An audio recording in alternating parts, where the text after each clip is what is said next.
Okay, so my topic is transgender youth and the environmental and cultural factors that play a part in that population. So starting off, let's talk about media. So there's two different types of media. There's online and offline media. So offline is things like television and movies, and then online media are things like websites and social media. So sometimes we can get into trouble with the way that populations are depicted in the media. For non-transgender people, it can actually cause depression or shame in those who are transgender because it creates a false picture of who they truly are, especially if they don't know anyone who is transgender. But media can also be useful in developing what the transgender identity is. A lot of people don't know what being transgender really is, and media is able to also help people, especially for the online media, because a lot of support groups, a lot of videos explaining stories of those who are transgender. Those are able to be shared to millions and millions of people who have access to the internet. So media can be a very helpful tool, but it also can be damaging. So it's just making sure that it's used correctly. Um, and so the next slide is family support. Family support is huge. Um, any support, whether that be family or non-family, it actually decreases mental health risks. It decreases overall distress from like depression, anxiety, self-harm, and suicide. So support is huge, and that should be our main focus in educating families and kids that find support because it truly can help with all of the mental health issues that may happen to them. So the role of peers. So supportive peers can help with mental health, help other people to feel accepted, and just to make sure that they're happy. And so supportive peers are what we really want, what we're aiming for. On the other hand, unsupportive peers can actually cause depression, the suicidal ideation, substance abuse, the riskier sexual behavior, the psychological distress, and avoidant coping. So, so there's actually some studies that were done. So those who attend school in environments that stigmatize homosexuality or gender variation experience greater psychological distress, depressive symptoms, suicidal ideation, avoidant coping, substance abuse, and riskier sexual behavior. So just being in an environment that is kind of hard to be in when you're transgender, it's really difficult for them, and they're already at risk for all those things. And adding peers who are unsupportive even make it even worse. Um, so another study found that those with parental and peer support actually have very positive mental health outcomes. But support is huge for transgender teens, especially for these youth, because this is the part where they look for support for others and they're wanting approval from other people. Um, so finding individuals with um, similarities like those transgender youth finding others who are transgender, it really helps them because it finds that support, which can really help these kids with their mental health. Um, so is it a cyclical nature? Um, so it's not genetic. There's no studies that I found that have led it to be genetic. And a lot of research hasn't necessarily been done on the topic to find that out. But it'll be interesting to see in a few years what research can find. But there is a lot of recurring psychological distress that could be cyclical. There's a lot of depression, self-harm, these suicide ideation, substance abuse, avoidant coping, and anxiety. So all of those things, it's a cycle. And so sometimes they'll have really good days, but then also they're going to have their bad days. So it's just a continual cycle of mental health issues. So the legal and the political system. So There are laws that are enforced by local, state, and the federal governments relating to the transgender individuals. Um, the five most um, places that people are discriminated against are actually, so 36% of them are in transportation, 28% are in restaurants, public gathering places is 25%, and 24% happen in healthcare. That is crazy to me. People go to a healthcare facility to be treated fairly and to receive the best care possible, but 24% of these people who are being discriminated against who are transgender, it's happening to them in a healthcare setting. So we need to raise the bar on that, especially as nurses. Um, there's anti-hate crimes. So there's definitely hate crimes that are occurring um, against these transgender individuals, and it's super sad. A lot of sexual assault, but there are laws protecting these individuals of that. There are these title these title laws and the equal protection clauses.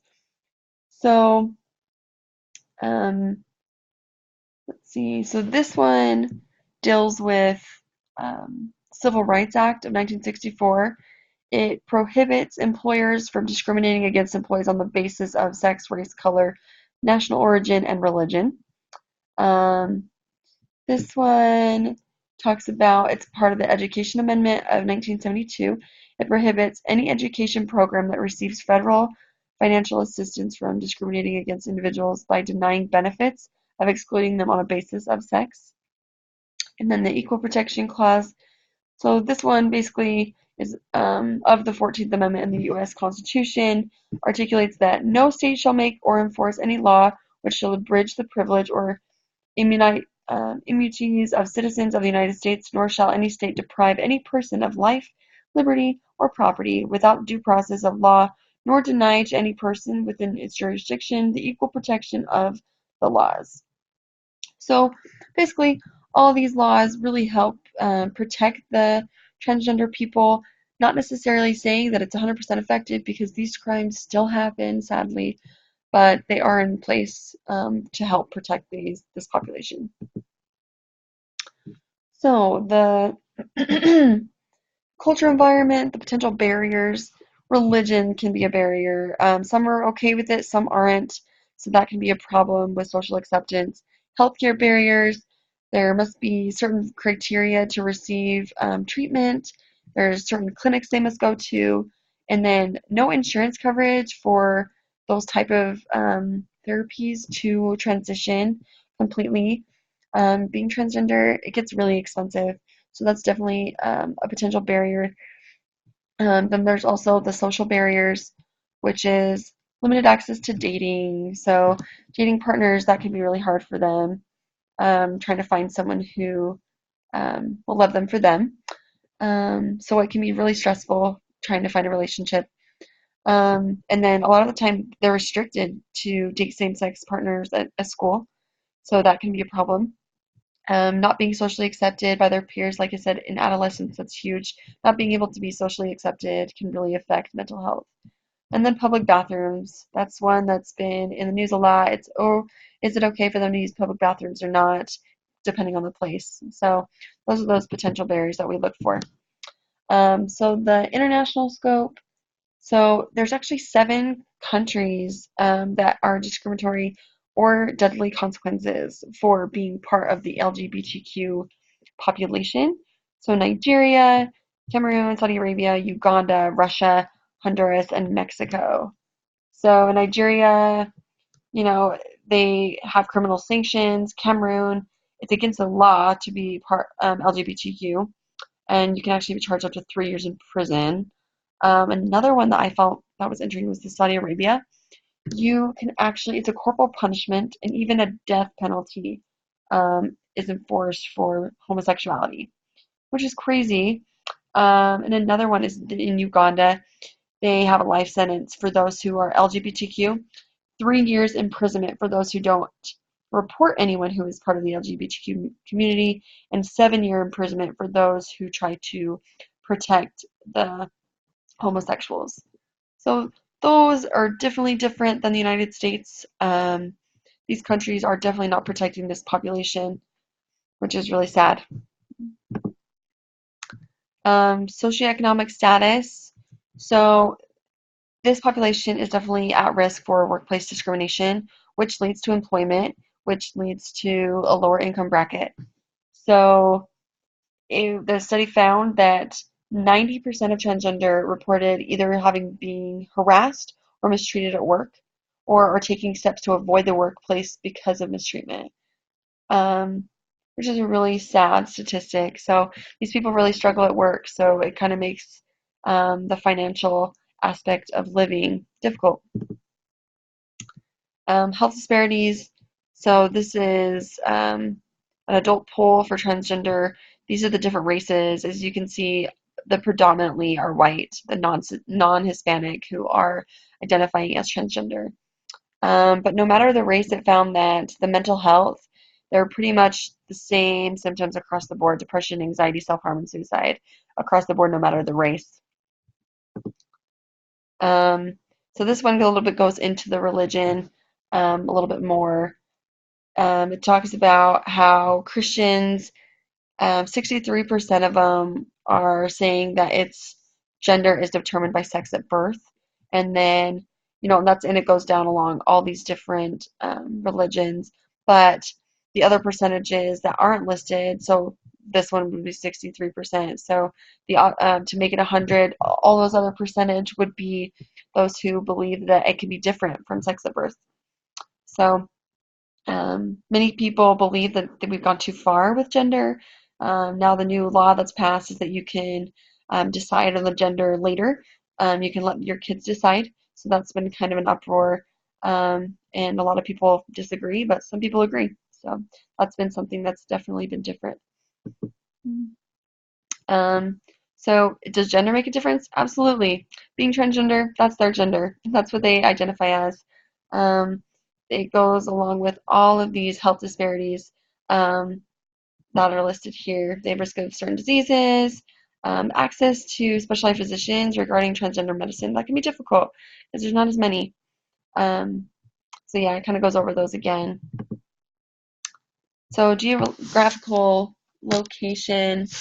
Um, So in Arkansas, Louisiana, Oklahoma, and Texas, they actually reported higher levels of anxiety and depression than other transgender individuals living in other places in the United States. Um, so that's interesting. So those states are kind of not the best for transgender individuals. It also found that um, in rural, transgender, lesbian, gay, and bisexual individuals reported higher frequencies of verbal harassment and discrimination in both housing and employment. So rural isn't the best for these people finding out. And then lacking of access to healthcare facilities who specialize. It's just not as common, so you don't find as many physicians going into specializing in transgender medicine. Telehealth can be beneficial because there is that disparity, for the finding access to a healthcare facility who can actually treat them properly and has the experience behind them. So finding telehealth can be important and helpful because you can telestream with a physician and you don't have to travel lots of miles to find someone to help you. So the implicit and the explicit. So implicit are the unconscious things, the biases that happen. So just looking at someone, race, gender, culture, and appearance. So those are big things you don't mean to do, but they just kind of happen just by looking at somebody and the unconsciously thinking. The explicit biases are you're consciously doing it. Your statements, your judgmental thinking in statements after you thinking about what's in your head. You basically just say it. It can be rude. You can voice your opinions. And it's basically deliberate discrimination. That's pretty much the definition. Um, and these people are not just thinking or talking about a stereotype, they're saying it and they are very biased based on that. Okay, so an international scope. Um, So like we talked about with crime. So it's a crime to be transgender in certain parts of the world, which is so different from here in the United States. Um, there are still hate crimes across the world. Sexual violence is everywhere. Discrimination is still everywhere. And there is this is a new one, is lack of official documentation due to legalities. These people aren't able to receive the treatment that they deserve because a legal document says they're a woman, but they believe that they're a man. So they're not able to, go into the men's bathroom or go, um, you know what I mean? So they're without them having the documentation, they can't be treated as a man or vice versa as a woman because it's not what's legal, and people have to go with what's legal and what's their legal name and what's their legal gender. So that's pretty much my spiel on transgender youth. It's a very interesting topic, um, and I mean I'll post the PowerPoint. I mean there's a lot of studies that I found, but the biggest thing with this population is give them the support that they need, try to understand where they're coming from, and try to help someone who is really struggling, who identifies as transgender, or even anybody in the LGBTQ community. Try to be more involved, try to understand they're where they're coming from and who they are, not just as a person you see down the street. Like really try to get to know them and try to help them because their risk of mental health um, issues is very high. So give them the support. Thank you.